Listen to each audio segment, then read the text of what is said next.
Dnes som sa rozhodla vám popredstavovať nejaké druhy kvetov, aby ste sa ich trošku naučili, aby ste ich poznali aj podľa názvu. Rúže vám teda predstavovať nemusím, to všetci teda dobre poznáme. Hlavne muži, keď chcú žene kúpiť nejaký kvet, tak idú hlavne po rúži, čo my sa snažíme im povedať, že teda sú aj iné kvety a ja vám teraz tie nejaké iné kvety popredstavujem. Takže rúže, toto sú antúrie. Aj toto je antúria, sú v rôznych farbách. Tieto krásne, nádherné rúžové kvety, to sú kráľovské lálie.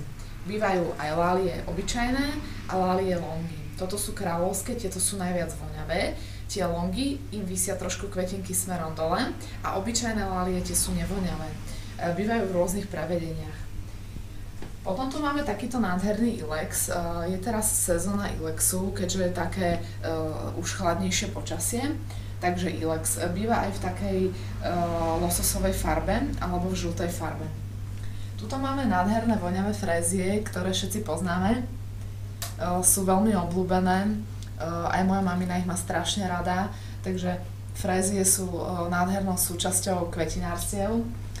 Tento exotický kvet sa volá protea. Býva tiež v rôznych druhoch a rôznych tvaroch, ale teda protea. Hortenzie, nádherné kvety, vintage kvet, ktorý sa dá použiť do rôznych kytičiek alebo ozdobiť len tak, tiež býva v rôznych farbách. Slnečnice, takéto veľké listy, čo sú, tak to sú streliciové listy. Poznáte určite streliciu. Niekto tomu hovorí hokejka, alebo tomu niekto hovorí papagaj. Je to taký oranžový kvet na takej palici, ten tu momentálne teraz nemáme, lebo je mimo sezóny. Nádherné amarylisy, alebo sa im hovorí ešte aj zornica.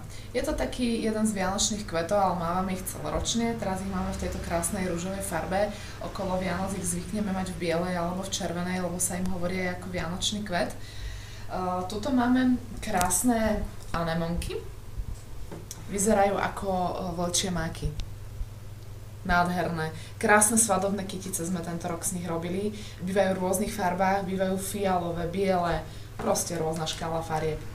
Gerbery, to sú tiež jedny z kvetov, ktoré sú obľúbené, ktoré vám teda nemusím asi ani predstavovať. Tuto máme trachelium, ktoré býva ešte v bielom prevedení. Dianthus, klinček. Tento bol obľúbený kedysi, ale zase sa dostal do povedomia, lebo má rôzne farebné prevedenia a to je to, čo tých ľudí už viacej trošičku upovedomuje na to, že sa dajú krásne používať do kytíc. Tuto máme zelené chryzantémy šamroky a ostromerie, ktoré bývajú tiež v rôznych farebných prevedeniach. Malé germinky. Germina sa líši od gerbery veľkosťou hlavičky. Toto je malička, germina a toto je teda gerbera. Bývajú takisto v rôznych farebných prevedeniach. Irisy, ktoré sa teraz s obľubou používajú do takých jarných kytičiek spolu napríklad s tulipánmi, s fréziami, bývajú aj v bielom prevedení. Cymbidium, orchidea, je to veľmi trvácny kvet, ktorý býva tiež vo viacerých farebných prevedeniach a býva aj v zelenej napríklad farbe. Tu máme teraz rúžovú, bielu a žltú, dlho vydrží. Trvácnosť, keď je cymbidium čerstvé, tak by malo vydržať okolo 2-3 týždňov. Ale samozrejme, že tam treba meniť vodu ako u všetkých kvetov. Tuto, z druhej strany, máme nádhernú eustomu. To sú takéto zvončeky. Tuto máme solidago, toto je farbené. Milka solidago. Krásne kamilky. Tanacetum. A tuto sú už tie spomínané tulipány, tie už tiež asi nemusím predstavovať. Gypsophila, to sú tieto biele bodky, keď niekto k nám príde, tak si pýta, prosím vás, dajte mi tam biele bodky do kytičky, tak už vieme, že to je gypsophila, býva aj v rúžovej farbe, tá je tiež veľmi pekná, tiež sa veľmi dobre používa. Hypericum, to je toto, to sú tieto bobulky, ktoré sa dajú aj vysušiť.